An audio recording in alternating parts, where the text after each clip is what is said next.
Bon, là, ça va, t'es assis? T'es pas debout, hein? Non, bah, parce que si t'es assis, que tu n'exclus pas de te lever avant la fin de la vidéo, des fois que... Quoi? Non? Enfin, que t'exclus pas ou que si, que tu exclus...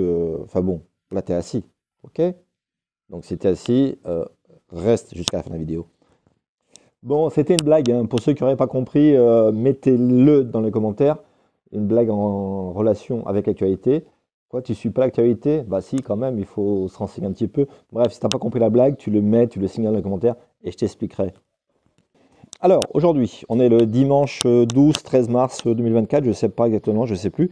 Je vous présente une moto qui vient de rentrer à l'atelier, qui va être destinée à la vente pour pièces. Donc, elle va être démembrée, désosselée, démantelée, enfin, appelez ça comme vous voulez, tout simplement démontée. C'est un RM 125 de 99, si je dis pas de conneries. D'ailleurs, en 99, les RM de chez Suzuki étaient les motocross les plus puissantes parmi les japonaises. Même si effectivement Suzuki n'a jamais vraiment brillé en motocross. Enfin bon bref, ils ont toujours été présents depuis les années 70 jusqu'à aujourd'hui. Et effectivement, ce sont des machines qui sont quand même relativement viantes. Alors cette machine-là, elle a un historique. L'historique, c'est que l'ancien propriétaire, le dernier, il a serré le haut moteur. Il avait démonté le haut moteur, donc cylindre, piston, culasse et valve à l'échappement. Il a remisé tout ça dans un carton qu'il a mis dans un coin, puis qu'il a emballé avec la marmotte. Enfin bref.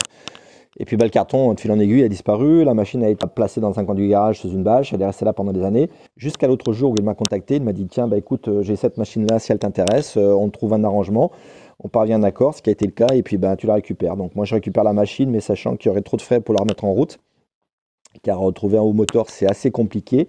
Enfin, ça se trouve, mais et ouais, toujours pareil. Donc, c'est dommage parce que je préfère faire revivre les machines plutôt que de les démonter. Mais bon, ça fait partie du job.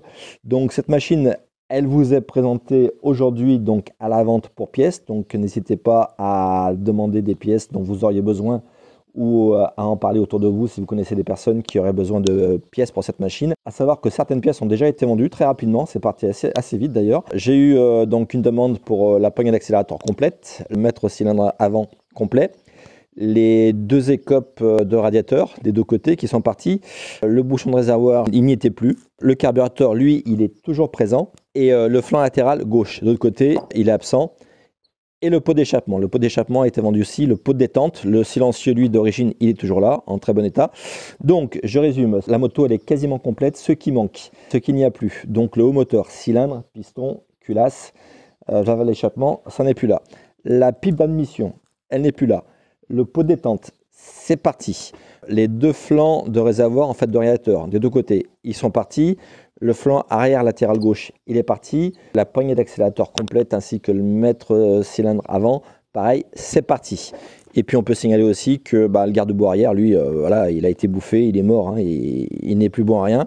La selle, si je ne m'abuse, je crois qu'elle est encore d'origine. Je crois que c'est encore la selle d'origine. En tout cas, bon, après l'état, il est encore convenable. Hein. Forcément, le revêtement, il serait à remplacer. Mais au vu de la rouille qu'il y a sur les agrafes, et vu que ça n'a pas été repercé, je dirais que le revêtement est encore d'origine et le plastique n'est pas durci, n'est pas craquelé. Il manque aussi le capot de la boîte à air. Après, tout ce qui est électronique, tout ce qui est électrique, c'est présent. L'amortisseur et la fourche est en bon état. Le bas moteur aussi est en bon état. Le bas moteur, je vais le démonter, je vais le désosser complètement. Et je pense que ça fera l'objet d'une prochaine vidéo. Ce sera toujours pour les curieux, bien entendu. C'est toujours intéressant de voir comment c'est construit à l'intérieur d'un moteur de cross, même si ce sont des moteurs qui sont relativement simples.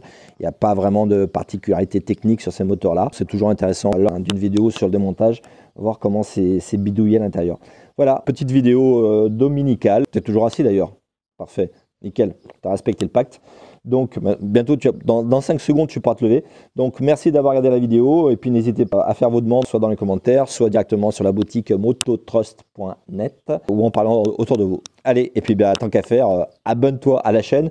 Je vais essayer de reprendre les vidéos. Ça fait plus d'1 an que j'ai mis ça de côté pour diverses raisons, mais on va essayer de revenir dessus.